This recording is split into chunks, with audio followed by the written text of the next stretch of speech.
Hi friends, welcome back to my channel. నేనండి మీ సుహారిక భాగ్యాల. మరొక మంచి రెసిపీ చేసేసుకుందాము. బీరకాయతోటి కర్రీ చేసేసుకుందాము. అలాగే ఛానల్ కొత్తగా చూస్తున్నట్లయితే సబ్స్క్రైబ్ చేసుకోవడం మాత్రం మర్చిపోకుండా ఒక లైక్ చేసి స్టవ్ వెలిగించేసుకోండి. స్టవ్ వెలిగించేసుకున్న తర్వాత ఒక 2 టేబుల్ స్పూన్ ఆయిల్ యాడ్ చేసుకోండి. ఆయిల్ బాగా హీట్ అయిన తర్వాత 1 టేబుల్ స్పూన్ జీలకర్ర యాడ్ చేసుకోండి. జీలకర్ర చిటపటా వేగిపోయిన తర్వాత 1 టేబుల్ స్పూన్ పోపు దినుసులు యాడ్ చేసేసుకోండి.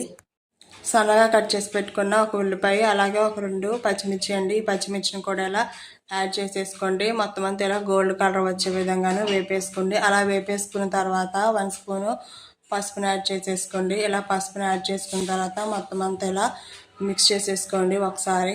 ఒక 2 బీరకాయలు ఈ విధంగా సన్నగా కట్ చేసి పెట్టుకున్నానండి. అలాగే మనం బీరకాయ పాలతోటి కర్రీ చేసుకుంటున్నాము. ఈ బీరకాయ పాల కర్రీ అనేది ఎప్పుడు చేసుకునే విధంగా కాకుండా కొంచెం వెరైటీగా చేసుకుందాము. అప్పుడు పిల్లలు తినడానికి కూడా ఎక్కువగా ఇష్టపడతారు. ఇలా బీరకాయ పాలతోటి చేయండి. టేస్ట్ అయితే చాలా బాగుంటుంది. అలాగే చాలా సింపుల్ ప్రాసెస్ కూడా. అలాగే 1 స్పూను సాల్ట్ యాడ్ చేసేసుకోండి. సాల్ట్ యాడ్ చేసుకున్న తర్వాత 1 స్పూన్ కారం కూడా యాడ్ చేసేసుకోండి. యాడ్ చేసుకొని మొత్తం అంతా ఇలా మిక్స్ చేసేసుకోండి.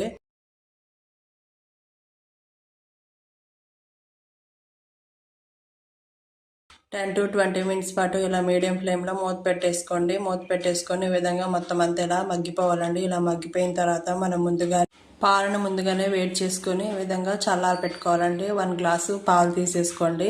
ఈ పాలను ఇప్పుడు ఈ విధంగా యాడ్ చేసేసుకోండి. ఇలా యాడ్ చేసుకున్న తర్వాత మొత్తం అంతా ఇలా మిక్స్ చేసేసుకోండి.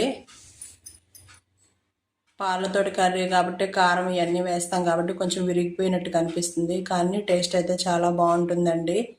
ఒకసారి ఇలా ట్రై చేయండి. అలాగే 1 స్పూన్ గరం మసాలా యాడ్ చేసుకోండి. నేనైతే అల్లం వెల్లుల్లి పేస్ట్ ఏమీ యాడ్ చేయలేదు. లాస్ట్లో గరం మసాలా కొంచెం యాడ్ చేశాను టేస్ట్ కోసం.